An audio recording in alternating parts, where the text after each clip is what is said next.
Pernahkah kamu membayangkan seorang WNI yang hidup sebagai pemulung di negeri orang, justru menemukan titik balik hidupnya dari tumpukan barang bekas? Inilah kisah tentang perjuangan, kejujuran, dan kebaikan hati yang tak pernah sia-sia saat ia mengais sisa-sisa kehidupan demi bertahan hidup.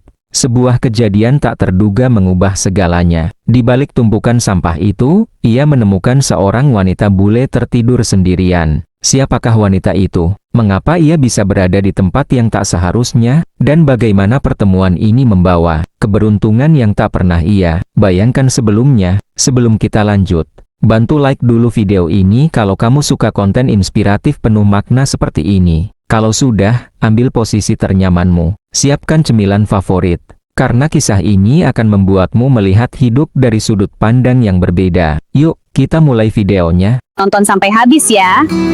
Jangan lupa juga like-nya dan subscribe.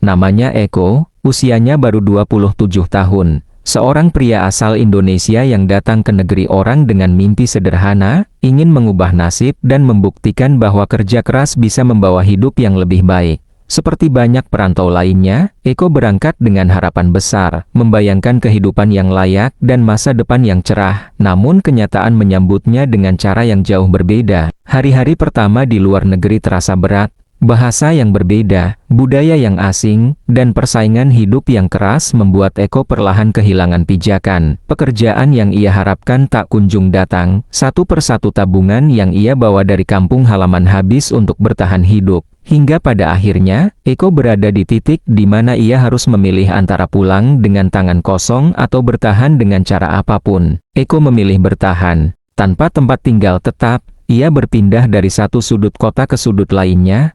Malam hari ia tidur di tempat seadanya, beralaskan kardus, ditemani dinginnya udara dan suara kota yang tak pernah benar-benar tidur. Siang hari, ia berjalan menyusuri jalanan, mencari botol plastik, kaleng bekas, dan apapun yang masih bisa dijual. Sejak saat itu, Eko menjalani hidup sebagai pemulung. Meski hidupnya berada di titik terendah, Eko tidak pernah merasa rendah diri. Ia tahu, keadaan ini bukan pilihan, melainkan perjuangan. Setiap barang bekas yang ia kumpulkan adalah bukti bahwa ia masih berusaha hidup dengan jujur. Ia menolak mengambil barang yang bukan haknya, meski seringkali godaan datang ketika ia melihat barang berharga yang tergeletak tanpa pemilik. Bagi Eko, harga diri adalah satu-satunya hal yang belum direnggut oleh keadaan. Di negeri orang itu, Eko nyaris tak memiliki siapapun. Tidak ada keluarga, tidak ada teman dekat. Yang ada hanyalah tekad untuk bertahan hidup satu hari lagi. Ia sering menahan lapar, memilih menghemat uang hasil memulung untuk hari esok. Namun anehnya, di balik hidup yang serba kekurangan, Eko tetap memiliki hati yang hangat. Jika ia menemukan sisa makanan yang masih layak, ia tak ragu berbagi dengan sesama tunawisma. Baginya, penderitaan akan terasa lebih ringan jika dibagi. Ia percaya, kebaikan sekecil apapun suatu hari akan menemukan jalannya kembali. Meski ia sendiri tak tahu kapan dan bagaimana, tak ada yang menyangka, dari kehidupan yang terlihat gelap dan tanpa harapan ini, takdir sedang menyiapkan sebuah pertemuan yang akan mengubah hidup Eko selamanya. Sebuah pertemuan yang bermula dari tumpukan barang bekas, di tempat yang tak pernah ia duga sebelumnya. Dan dari sinilah, kisah Eko sebenarnya baru saja dimulai.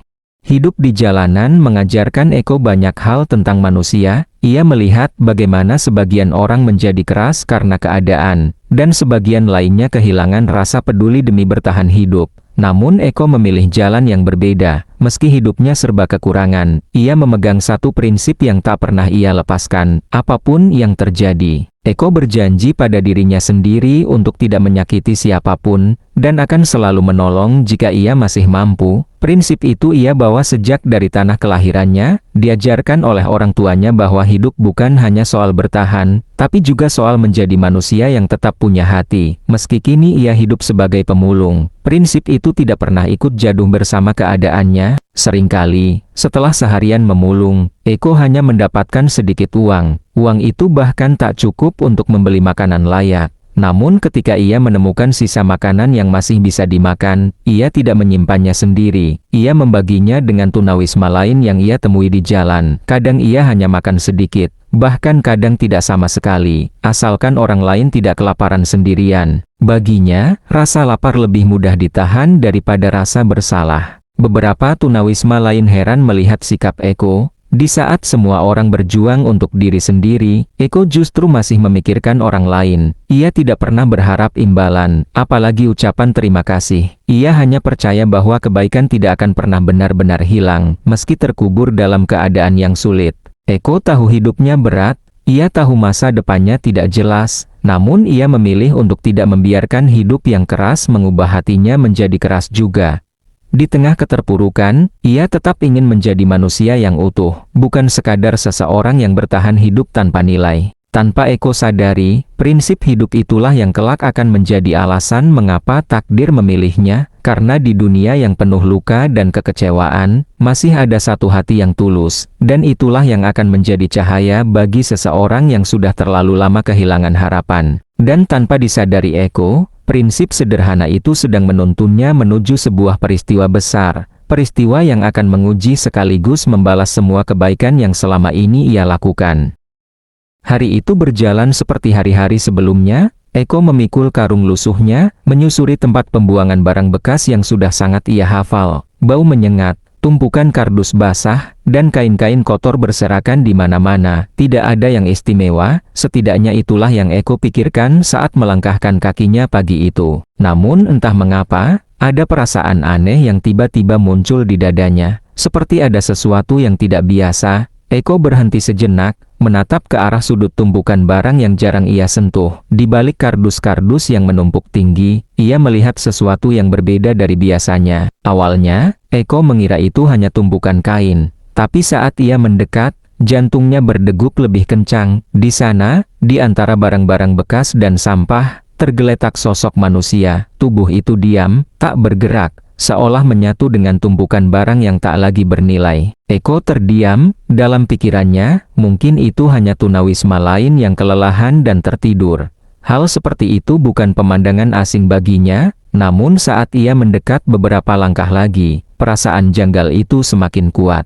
Sosok itu bukan seperti yang ia bayangkan. Di balik rambut yang kusut dan pakaian yang kotor, Eko melihat wajah seorang wanita. Kulitnya jauh berbeda dengan kebanyakan orang yang biasa ia temui di tempat itu. Wajahnya pucat, napasnya lemah, dan tubuhnya terlihat sangat rapuh. Saat itulah Eko sadar, wanita ini bukan sekadar tunawisma biasa. Ia adalah seorang wanita bule. Eko terdiam lebih lama, banyak pertanyaan muncul di kepalanya. Mengapa wanita seperti ini bisa berada di tempat pembuangan barang bekas? Apa yang telah terjadi dalam hidupnya hingga ia tergeletak di tempat seperti ini, sendirian, tanpa siapapun? Namun Eko menepis semua pertanyaan itu. Baginya, yang terpenting saat ini hanyalah satu hal, memastikan wanita itu masih hidup. Dengan hati-hati, Eko mendekat, menunduk, dan mencoba memeriksa kondisinya. Tidak ada rasa takut. Tidak ada keraguan, yang ada hanya rasa kemanusiaan yang mendorongnya untuk bertindak. Tanpa Eko sadari, langkah kecilnya mendekat ke tumpukan barang bekas itu adalah langkah pertama menuju perubahan besar dalam hidupnya, sebuah pertemuan yang tak pernah ia rencanakan, namun telah disiapkan oleh takdir untuk menguji ketulusan hatinya. Dan sejak hari itu, hidup Eko tidak akan pernah sama lagi.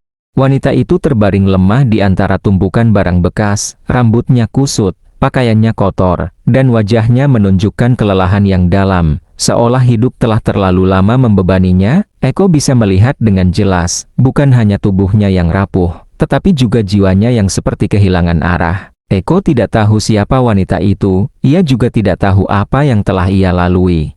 Namun satu hal yang pasti, wanita itu sedang sangat membutuhkan pertolongan. Tanpa berpikir panjang, Eko meletakkan karungnya dan berjongkok di sampingnya. Ia tidak bertanya apapun. Ia tidak ingin menambah beban di saat wanita itu bahkan belum sanggup membuka mata dengan sempurna. Dengan perlahan, Eko mengeluarkan botol air yang tersisa dan sepotong makanan sederhana yang ia simpan untuk dirinya sendiri. Tangannya sedikit bergetar saat ia mencoba membangunkan wanita itu dengan lembut. Saat mata wanita itu terbuka, terlihat sorot kebingungan dan ketakutan. Dunia seakan tidak lagi ramah baginya. Eko hanya tersenyum tipis. Ia mengulurkan air dan makanan itu tanpa kata-kata berlebihan. Tidak ada tatapan menghakimi. Tidak ada rasa ingin tahu yang memaksa. hanya ketulusan dari seseorang yang ingin menolong sesama manusia. Awalnya, wanita itu ragu, tangannya gemetar saat menerima pemberian Eko. Ia seperti seseorang yang sudah terlalu lama disakiti, hingga lupa bagaimana rasanya dipercaya dan dipedulikan. Namun melihat sikap Eko yang tenang dan tulus, perlahan ketegangan di wajahnya mulai menghilang. Ia meminum air itu sedikit demi sedikit,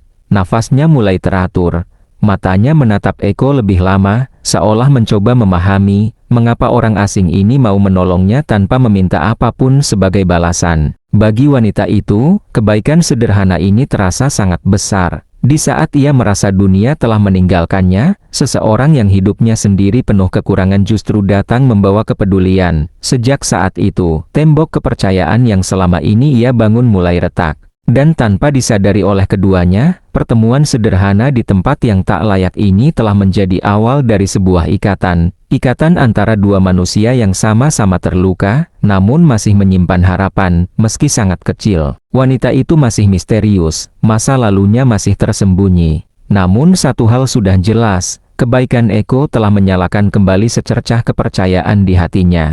Hari demi hari berlalu, dan Eko kembali bertemu dengan wanita itu di tempat yang sama, tidak selalu dengan percakapan panjang, kadang hanya saling duduk dalam diam. Namun dari pertemuan-pertemuan sederhana itulah, rasa percaya perlahan tumbuh. Wanita itu mulai merasa aman berada di dekat Eko, seseorang yang tidak pernah memaksanya bercerita, tidak pula menuntut apapun darinya. Hingga suatu hari, wanita itu akhirnya membuka suaranya. Dengan nada pelan dan mata yang menatap kosong, ia memperkenalkan dirinya, namanya Claire. Ia berasal dari Australia, ucapannya terdengar berat, seolah setiap kata membawa kenangan yang menyakitkan. Eko mendengarkan tanpa menyelah, membiarkan Claire bercerita dengan caranya sendiri. Claire mengungkapkan bahwa dulu hidupnya sangat jauh berbeda, ia pernah memiliki segalanya, ia adalah seorang pengusaha, memiliki perusahaan yang berkembang pesat, rumah yang nyaman, dan kehidupan yang terlihat sempurna. Ia juga pernah memiliki seorang suami yang selalu berada di sisinya, setidaknya itulah yang ia yakini selama ini. Namun semua itu runtuh dalam waktu yang singkat. Perusahaannya mengalami kebangkrutan, satu persatu asetnya habis untuk menutup kerugian. Di saat itulah Claire mulai melihat wajah asli dari pernikahannya, suaminya yang dulu begitu perhatian, perlahan berubah dingin, hingga akhirnya, pria itu pergi meninggalkannya tanpa menoleh ke belakang. Bukan karena Claire berubah, bukan karena cinta yang memudar, melainkan karena harta yang telah habis. Claire menyadari dengan pahit bahwa selama ini, cinta yang ia terima bukanlah cinta sejati. Suaminya tidak mencintai dirinya, melainkan kekayaan yang ia miliki. Saat semua itu hilang, ia pun dianggap tak lagi berarti. Air mata Claire jatuh tanpa suara, bukan karena ia ingin dikasihani, tetapi karena luka itu masih terasa sangat dalam. Ia kehilangan suami, kehilangan usaha, kehilangan harga diri, dan pada akhirnya kehilangan kepercayaan pada manusia. Eko terdiam mendengar kisah itu, ia tidak berkata apa-apa. Tidak mencoba memberi nasihat yang tidak diminta, ia hanya hadir, menjadi pendengar yang tulus. Bagi Claire, sikap itu jauh lebih berarti daripada kata-kata penghiburan apapun. Dari kisah kelam itulah Eko mulai memahami, bahwa wanita yang ia temukan di tumpukan barang bekas bukanlah seseorang yang lemah, ia adalah seseorang yang pernah berdiri tinggi, lalu dijatuhkan oleh keadaan dan pengkhianatan. Dan tanpa mereka sadari, luka yang sama-sama mereka bawa justru mulai mendekatkan dua hati yang sebelumnya asing. Setelah kebangkrutan itu, hidup Claire perlahan berubah menjadi gelap. Hari-harinya dipenuhi tekanan, rasa malu, dan penyesalan yang tak ada habisnya. Orang-orang yang dulu mengelilinginya, yang tersenyum dan memujinya, satu persatu menghilang. Teleponnya tak lagi berdering, pintu-pintu yang dulu terbuka lebar kini tertutup rapat. Claire mencoba bertahan, ia mencoba meminta bantuan, mencoba bangkit, mencoba percaya bahwa masih ada orang baik. Namun setiap usaha selalu berujung pada kekecewaan, janji-janji kosong dan sikap pura-pura membuat hatinya semakin terluka, hingga pada akhirnya, kelelahan itu bukan hanya dirasakan oleh tubuhnya, tetapi juga oleh pikirannya. Tekanan yang terus menumpuk membuat Claire jatuh dalam stres berat. Ia kehilangan arah, kehilangan tujuan, dan perlahan kehilangan kepercayaan pada manusia. Dunia yang dulu ia kenal terasa palsu, senyum terasa dibuat-buat, Perhatian terasa penuh kepentingan. Dalam kondisi itu, Claire mengambil keputusan yang tidak pernah ia bayangkan sebelumnya. Ia menjauh dari segalanya, ia meninggalkan kehidupan lamanya dan memilih hidup di jalanan. Bukan karena ia tidak punya pilihan, tetapi karena ia tidak lagi ingin berharap pada siapapun. Di jalanan, Claire merasa lebih jujur. Tidak ada topeng, tidak ada kepura-puraan. Meski hidup keras dan penuh kekurangan, setidaknya ia tidak perlu berpura-pura kuat di hadapan siapapun. Ia hidup seadanya, hari demi hari, tanpa tujuan selain bertahan. Namun hidup di jalanan bukanlah tempat yang aman. Claire sering merasa sendirian, lapar, dan takut. Ia belajar untuk menutup dirinya, tidak mempercayai siapapun. Baginya, manusia hanya akan mendekat jika ada yang bisa diambil. Hingga akhirnya, ia bertemu Eko. Seorang pria yang hidupnya bahkan lebih kekurangan darinya, namun datang tanpa rasa ingin tahu yang berlebihan. Eko tidak bertanya siapa dirinya, tidak menanyakan masa lalunya, dan tidak menuntut apapun. Ia hanya menolong, dengan cara yang paling sederhana dan paling tulus. Bagi Claire, kehadiran Eko seperti sebuah anomali di dunia yang telah ia anggap kejam. Di saat ia telah memutuskan untuk tidak lagi percaya, justru datang seseorang yang menolong tanpa alasan. Dan dari sanalah, perlahan tapi pasti, tembok yang selama ini ia bangun mulai runtuh. Hari demi hari, Eko dan Claire semakin sering menghabiskan waktu bersama.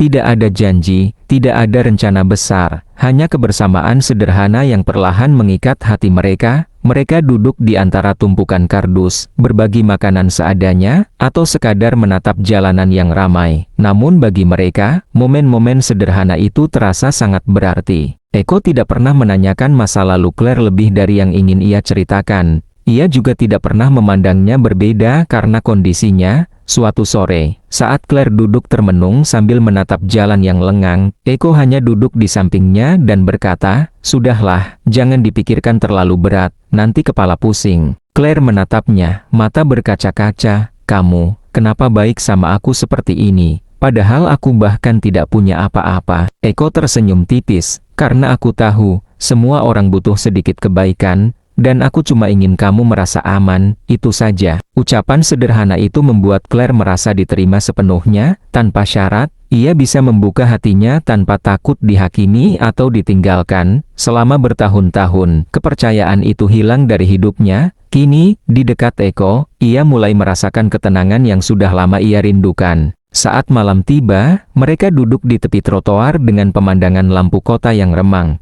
Claire berbicara dengan suara lirih, "Dulu aku pikir, dunia ini hanya penuh kepalsuan, tapi, kamu membuatku merasa berbeda." Eko menepuk bahunya lembut, "Aku juga bukan siapa-siapa, tapi kita bisa saling menguatkan, aku di sini, Claire." Mereka mulai saling menguatkan dengan cara yang sederhana namun tulus. Saat Claire teringat masa lalunya dan terasa lelah, Eko selalu ada untuk menenangkan. "Tenang, tarik napas dulu, kamu nggak sendiri lagi," ujarnya. Dan ketika Eko merasa putus asa menghadapi hidup sebagai pemulung yang keras, Claire selalu menemukan cara untuk menyemangatinya. "Kamu sudah capek, aku tahu, tapi lihat, kita masih di sini, masih berjuang, masih bisa tertawa sedikit," katanya sambil tersenyum tipis. Hari demi hari, kebersamaan mereka membangun sebuah pondasi, rasa aman dan saling percaya. Dari pondasi itu, cinta pun mulai tumbuh, bukan cinta yang terburu-buru, bukan cinta yang hanya ingin memiliki, tapi cinta yang lahir dari pengertian, penerimaan, dan ketulusan hati. Mereka tidak pernah berbicara tentang masa depan yang jauh. Mereka hanya menikmati hari ini. Tapi di dalam hati masing-masing, tumbuh keyakinan bahwa mereka tidak lagi sendirian, bahwa di dunia yang pernah begitu kejam dan penuh pengkhianatan, masih ada satu orang yang mau tetap berada di sisi mereka, apapun yang terjadi. Suatu malam, saat mereka tertidur di bawah langit yang diterangi lampu kota, Claire berbisik pelan, "Eko, terima kasih sudah tetap di sini." Eko hanya menggenggam tangannya dan menjawab, "Aku nggak akan kemana-mana, kita jalani ini bersama-sama." Dan dari dua hati yang pernah hancur, kini perlahan muncul harapan baru, harapan yang hangat dan tulus.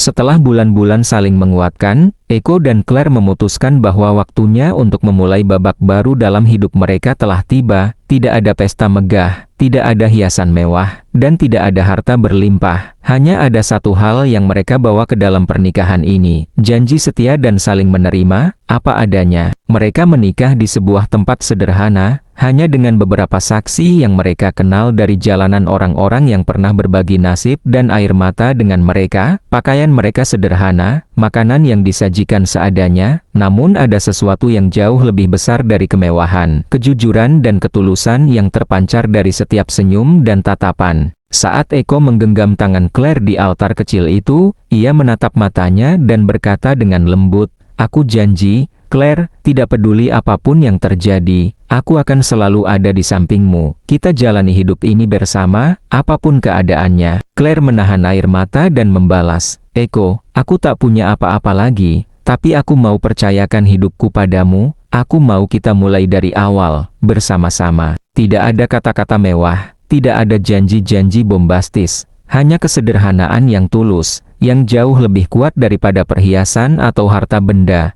Dalam kesederhanaan itu, mereka menemukan kebahagiaan yang sebelumnya terasa mustahil, kebahagiaan yang lahir dari rasa aman, penerimaan, dan cinta yang tak bersyarat.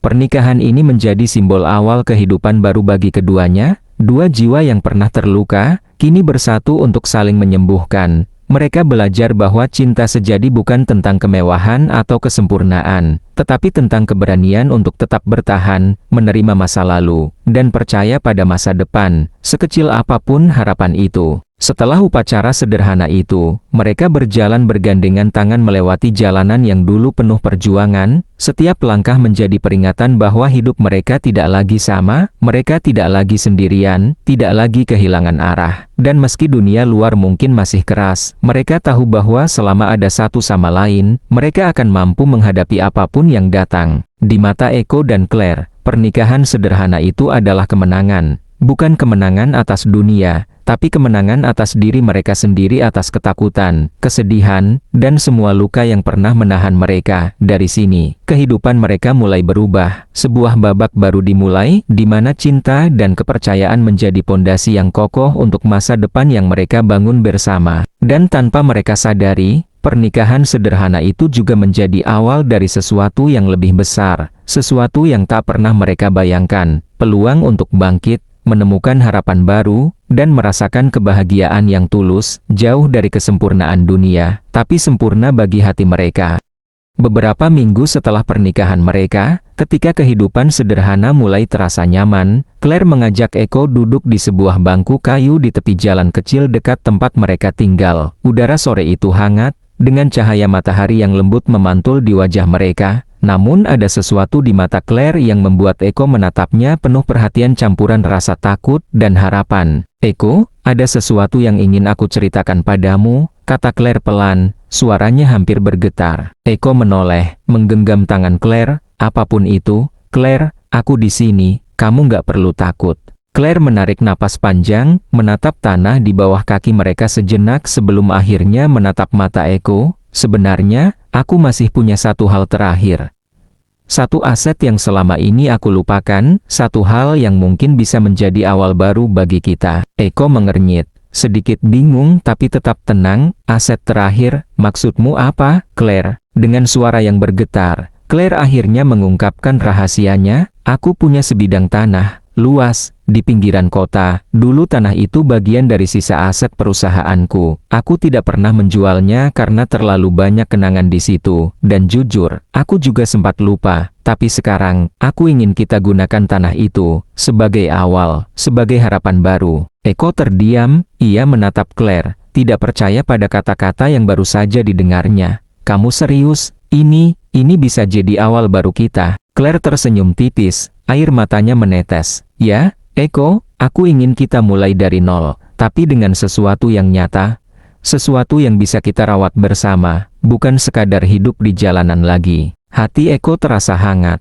Semua kerja keras, semua perjuangan yang ia jalani selama ini, tiba-tiba menemukan maknanya. Kebaikan hatinya, kesabaran, dan ketulusannya kini berpadu dengan kesempatan baru yang datang dari Claire. Sebidang tanah itu bukan sekadar tanah, ia adalah simbol dari masa depan yang bisa mereka bangun bersama. Kalau begitu, kita akan mengolahnya bersama, kita mulai hidup baru dari sini. Claire, kata Eko sambil menggenggam tangan Claire lebih erat. Claire menatap Eko dengan mata berbinar. Aku percaya padamu, Eko, hanya padamu, bersamamu. Aku merasa aman untuk mulai lagi. Momen itu menjadi titik balik bagi mereka. Dari rahasia yang selama ini tersembunyi, lahirlah sebuah harapan, sebuah peluang untuk membangun kehidupan baru, jauh dari kesulitan, jauh dari kesedihan, dan jauh dari masa lalu yang menyakitkan. Tanah itu adalah janji, bukan hanya janji Claire, tetapi janji mereka berdua, janji untuk bersama, saling mendukung, dan menumbuhkan sesuatu yang nyata dari awal yang sederhana. Dan dengan keputusan itu, Eko dan Claire memulai perjalanan baru. Sebuah perjalanan yang akan membawa mereka dari kehidupan yang penuh perjuangan menjadi kehidupan yang penuh harapan, di mana cinta, ketulusan, dan kerja keras menjadi fondasi bagi masa depan mereka. Dengan sebidang tanah yang kini menjadi milik mereka, Eko dan Claire memulai perjalanan baru yang sama sekali berbeda dari kehidupan mereka sebelumnya. Tidak ada jalan pintas, tidak ada bantuan instan, hanya ada kerja keras, ketekunan, dan tekad untuk memulai dari nol. Hari-hari mereka kini dipenuhi dengan tanah, benih, dan peluh. Eko yang dulu mengumpulkan barang bekas, kini belajar menanam, menyiram, dan merawat tanaman. Claire, yang dulu kehilangan segalanya dan hampir menyerah pada hidup, kini menemukan tujuan baru dalam merawat tanah mereka bersama. Mereka tertawa, saling belajar, dan sesekali bercakap sambil membersihkan gulma atau memanen sayuran kecil yang mulai tumbuh. Eko, lihat, daun ini mulai tumbuh, seru Claire suatu pagi, matanya berbinar penuh semangat. Eko tersenyum lebar, menepuk bahunya. Iya, Claire, ini baru permulaan, nanti kita panen lebih banyak lagi. Hari demi hari, musim demi musim, kerja keras mereka mulai membuahkan hasil. Tanah yang dulu sepi dan terlupakan kini menjadi lahan subur yang memberikan panen melimpah. Mereka menjual sayur dan buah dengan jujur, menjaga kualitas dan kejujuran dalam setiap transaksi. Perlahan, kabar tentang hasil pertanian mereka menyebar, dan orang-orang mulai menghargai kerja keras mereka. Yang dulu hidupnya penuh perjuangan di jalanan kini berubah menjadi kehidupan yang berkecukupan. Tidak hanya materi yang mereka dapatkan, tetapi juga kebahagiaan yang tulus bahwa mereka berhasil melalui segala kesulitan dengan tangan mereka sendiri, dengan hati yang tetap jujur, dan dengan cinta yang mereka rawat bersama. Claire menatap Eko di sore hari ketika matahari mulai tenggelam di balik ladang mereka. Eko, aku nggak pernah bayangkan hidupku bisa seindah ini. Semua ini berawal dari kebaikanmu. Eko hanya tersenyum, menggenggam tangan Claire. Dan semua ini berawal dari kamu percaya padaku.